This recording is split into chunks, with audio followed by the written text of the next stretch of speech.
So hi, this is just going to do a quick playthrough of my level, and as we go through this, I'm just going to take you through the different paths and the critical paths. We're going to go through the main path at the moment, the critical path, and then in another video, I'll take you through another path which goes down to a secret location.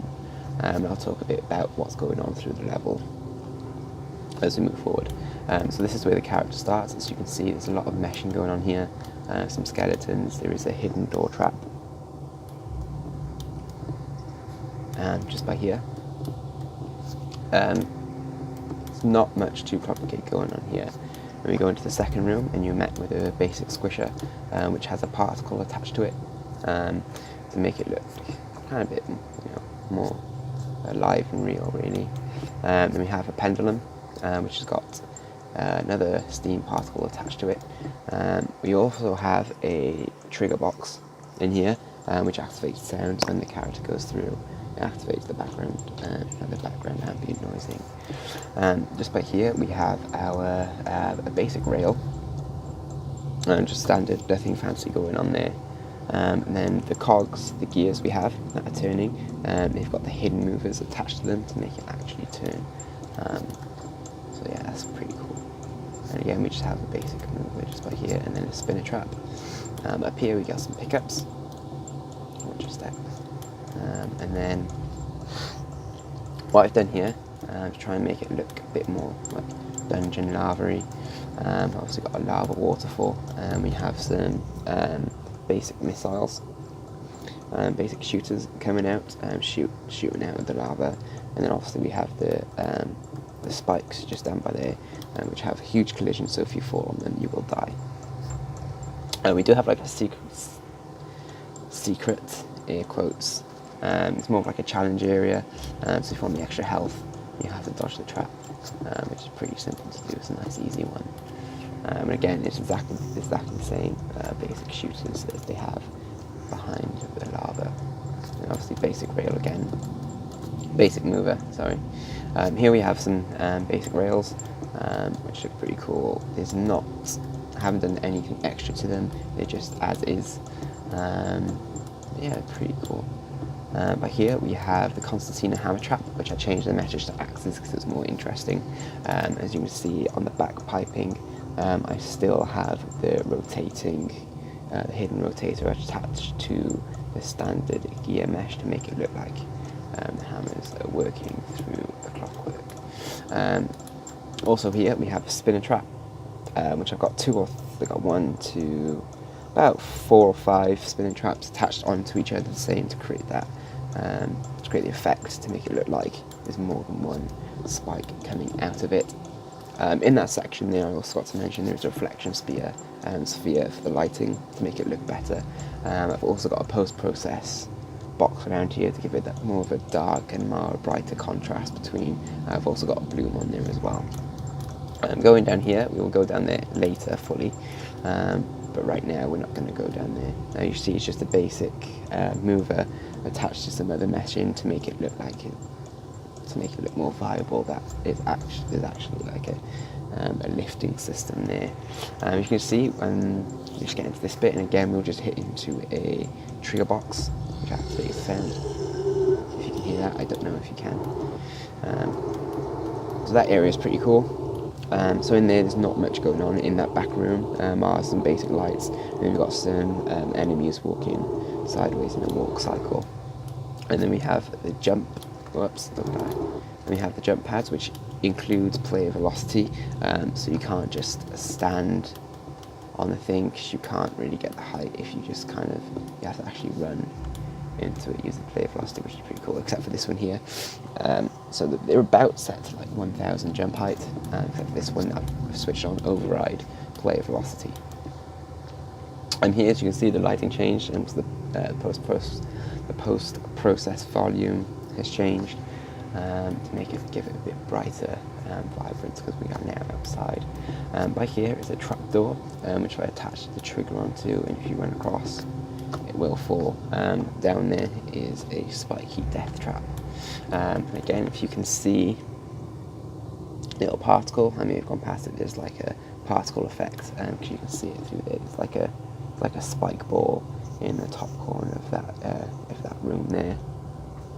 And just got a particle to make it look a bit cooler, really.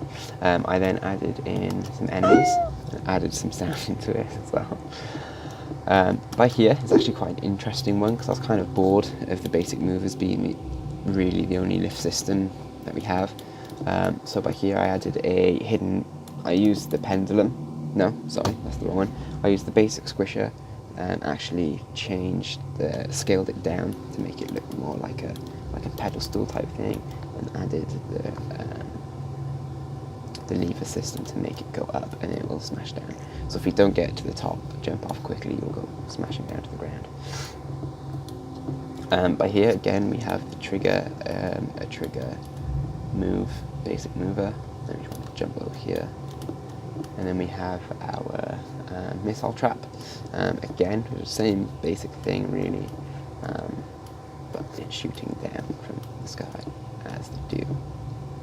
Here we have alternating rail traps, which look pretty cool. I do really like this section. This bit was a bit of a challenge to try and to get these to like go in sync, and also spacing as well. I did have to make this area a bit bigger so the player does have a little more room to kind of move in between the spaces, because it did get quite cozy in there. And as we go down here, by here, this is cool on this area. So up here it looks pretty basic, but this section which I'm standing on now is actually just normal meshing, which I've added a hidden mover on again, and then you hit the activation for the lever and you'll move down, which I do absolutely love. At the back here, what I've done is the back room by here, there's quite a lot going on at the moment. So obviously I've scaled a lot of things quite massively. So at the back you can see I've scaled a basic rotator and made it really big, like really big.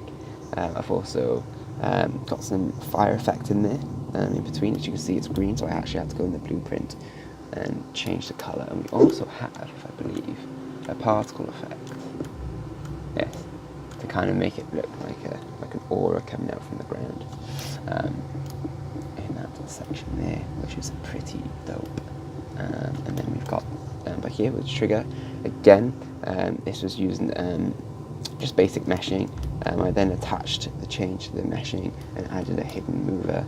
Oh, that was a close one. And added a hidden mover so they'll go up and down, slightly off time with each other, so you kind of have to time when you have to jump up here, which is pretty cool. So, nice. But here again, it's the same kind of system as the second spinner trap you saw, except instead of all of them being on one like spinner,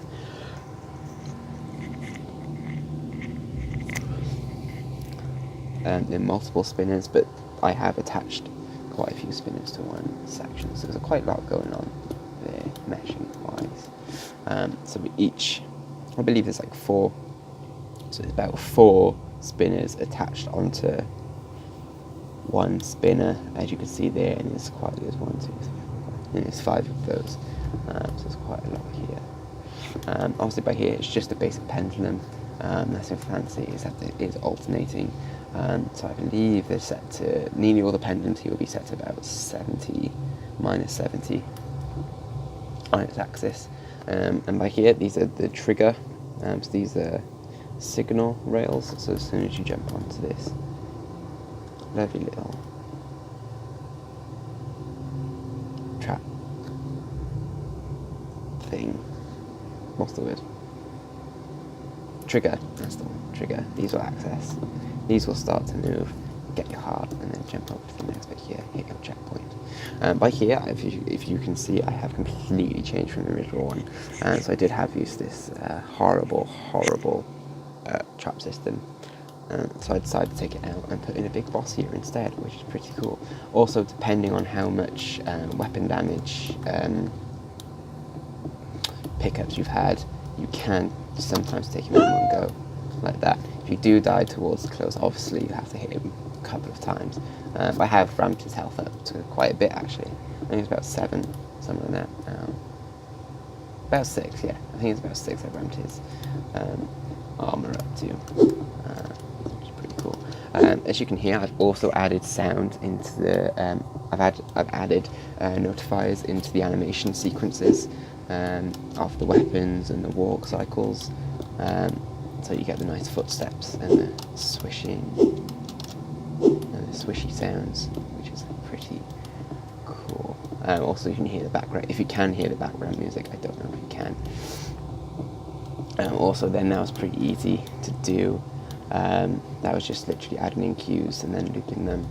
With the monster groans, when you get to the monster groans, that was a bit harder. There's a bit of blueprinting going on there, which I will do another video to explain how I got that set up. So yeah, so if we go down here, we'll get to the end of the level. Yay! This bit by here, I also had to do a complex collision system, because as you can see, I go down. Before, I was like levitating a bit, so I had to set on the where I'm standing now. I had to set a collision for that. And I also had to set collision for this, but outside of this area, the actual meshing is set to no collision because I had to do my own one as well. So yeah, that's my level. I will go into a bit more detail with like the blueprint and some of the other areas in another video. There's also one critical. That was the critical path. So that was the main path. That's the quickest route to get through. It also has the most pickups and stuff like this, but there is another section you can go. It is a bit longer, but not massively so. And yeah, so cool. So this is my map, and I hope you like it. 12 minutes, that's only because I was talking. It's not usually that. So hi, we're back again. I'm just going to quickly scoop through this section so we can get to the other section of the map which we didn't see last time. I'm just going to go through it, and I will talk a bit more about some of the extra stuff I've added, if we come across any, which I haven't already previously said. Oh yeah, so the missiles I didn't mention. So I changed the way the actual projectiles look. So one is just your standard like missile look, and then the other one is a fireball. So this section here, timing is everything. That is true. So if we go down this little hole, I'll try and survive it. It is hard to get down, mostly because I made it hard. Going into secret areas is not really supposed to be easy. So there is a little trigger here. As you can see, when you hit that trigger, these basic squishers go up. Kind of make it like a doorway, you're rising up, which is pretty cool. But here there is a cue sound here with a trigger box, so you can, if you can hear that like mechanical turning noise. I don't know if you can. So that's how I made basically the hidden rails have a sound. Also with this here, I've added I've attached the spinner trap to the rail to get that little extra danger going on. And there is timing, so there is a specific way you have to wait to go. So when it hits to there, so when the spinner comes around, I'll show you now when you have to go. So about now. So if you go then, you'll get past this section easily. If you do go and try and go before it, I'll go with that because that's one of my favourite bits. So if you do go for it, you're not going to go past it. So this is one of my favourite bits. Here, this is probably my favourite room of the map. So here, as you can see, that kind of pulsing, all that is the endpoint particle, which has been stretched and has been changed the colour of. Also at the back you see some monsters there, and the animation's been changed. As you can see, the little pillars, the glowing pillars, all that is one of the basic pillar meshes which we've changed the actual texture to, so that's actually a burning tree texture, and we've chucked some some little statues, some of the golem statues or troll statues, whatever you want to call them, on top with the same particle. And the big ones at the back, that is exactly the same as the ones at the top. As you can see, we've got some like a Nordic heg meshing, we've got some spike rocks coming up, and we also have a book which I made in 3ds Max. Also, you can see it's glowing. So that was used through the texturing, which as I go through, make another blueprint to go through the stuff I did, add extra into the map for blueprints. I'll show you how I did that glowing dragon thing. It's amazing. That room's so cool. I love it so much. It's awesome. As we hear, we do have just a basic pendulum as I move on, sadly, because I love that room. Actually, I'm going to go back. I'm going to go back and just have a look at that. Oh, it's just so beautiful. It's so good. Oh, and that's another thing. The back wall, so the walls and stuff, that is using a skybox, one of the skyboxes. And then I've just added like rocks on there to make it look a bit more organic, things like that. So yeah, I want to go back, but I can't spend too much time there. So again, down here we just have another enemy, and they're just running around, and then we hit this jump pad, and we get a shot all the way up to here. We hit this checkpoint. Here, so I had to actually get rid of the world animation for these flags, because originally they were not animated. I didn't want them animated, so I had to get rid of those in its blueprint. And right, they're coming. I do like that section. I do, it's mysterious. I love it. Oh. There we go. Let's kill him. The only problem with this section, and there's not much going on really except for those enemies. The only thing is, if you do go this way, you don't get as many pickups, and you're probably likely to lose some health. Also here, this is probably one of my favourite outside scenes. So you have the tree, you have this balcony, and then obviously you have the tower castle, and you also have a rotating crow. So that rotating crow is actually a test for the using the rotator, but it looked cool, so I kept it. Yeah, so also we have a move down there. As you can see the rest of the castle, and then you end up back at this really awesome point. And yeah, I'm going to leave it there because you've seen the rest of it in the last video, and there's not much point going back that way. So yeah, I'll leave it there, and I'm going to do another video on the stuff I changed in blueprints. Hi, so back again. So now I'm just going to take you through some of the blueprint stuff. As you can see, just down back here, this is all my audio files that I've imported, which is pretty cool. So this is the only thing I've actually added into the section. I've also added the different things, so defuse for the fantasy book, the actual fantasy book, the Photoshop defuse, and just the Photoshop files, then the texture files, and that's the material. So if you look at the material first, so this is the basic material set out. So this is just your standard material here. We've got your material node, and then you have your texture sample. Then you have two multiplies. I'll show you what I know. Then we have our parameter node, which is the default value is 50. So the parameter is just basically like how much it is. If I can show you, so I change my parameter like 10. You can see it's not this section here doesn't shine through as much, and it's more the white. So this white section doesn't shine through, so I'll round back up to 50. So here we have a texture sample, which is just a gradient made on Photoshop. This dragon sample here is exactly the same one as on here, except it's just a black background. We then use the panner. So we put in the coordinates, because that's how you get it to spin.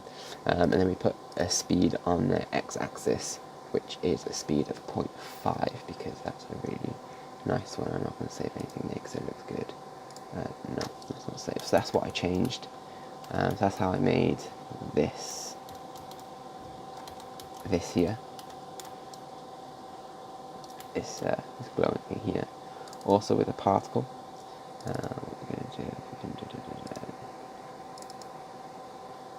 So I've just basically just changed some of the settings in here, just by here really, and scaled it up, as you can see, which looks pretty cool. But did not want to do that. So then we're going to go into, if you go into the world blueprint, so this is how I set out my trigger boxes.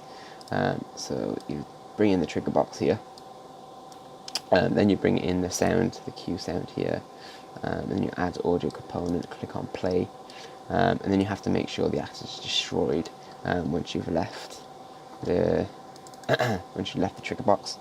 So you have a destroy actor, attach the trigger box to it, add your delay, and then add your fade out component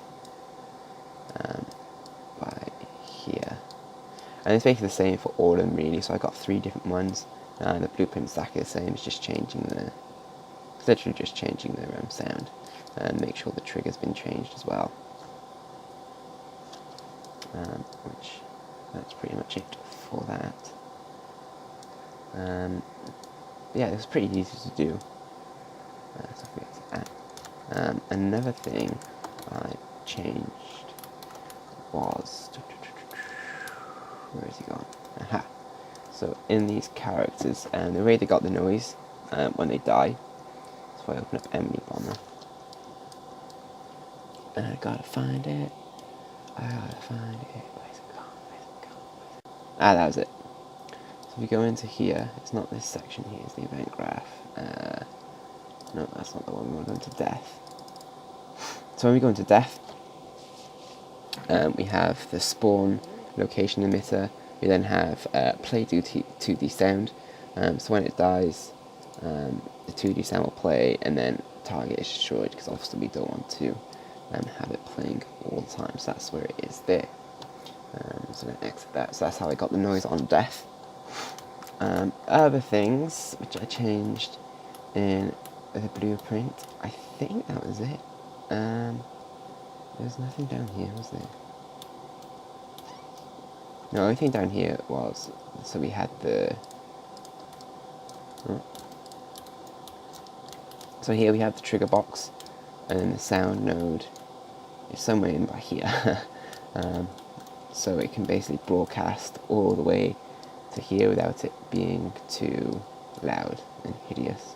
Other things I've done, so by here we've got the boom cue, and so I don't know if you can hear, but that's literally just like a really deep bass boom. So to do that, all that was literally was to bring in the WAV sound file, create a cue in here, so that's the cue, pop it in, then make sure on the WAV file it's set to looping, which for some reason it isn't, so I'll change that. And then it's just mess around with the sound. So the boom is set on 1. The ambient noise, which is that one there, that is set to 0.5 because it was quite a loud sound. So I did have that one being quite quiet. And you've got the hand, which is the gears. That's the sound of the gears. Again, that's only on 0.3, which is very, very quiet. Then you have the zombie sound, which is not looping, so don't need to loop. That is on a standard one. That's the one is the standard of what it's when it's brought in as. Yeah, this is the other thing. So if you go into here,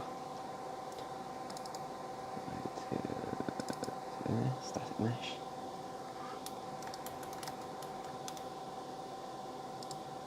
No.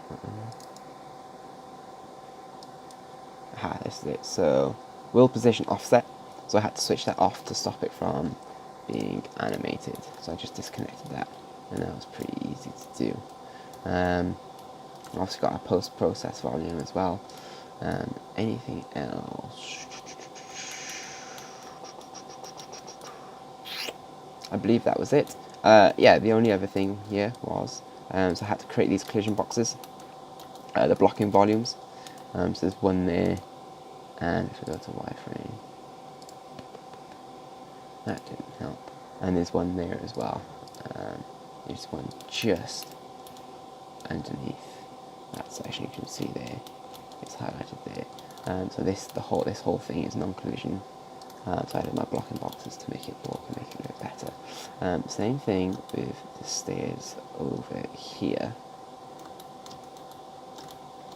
It's easy to see. So with the stairs, I had to set it to complex collision. So basically it graphs everything instead of just like a square, which is pretty cool. And that's everything I've done for changing blueprints. And yeah, that's pretty much it really. That is my level, the entirety of it, every single bit. Yeah, cool. So that is my level. Thank you very much. Bye.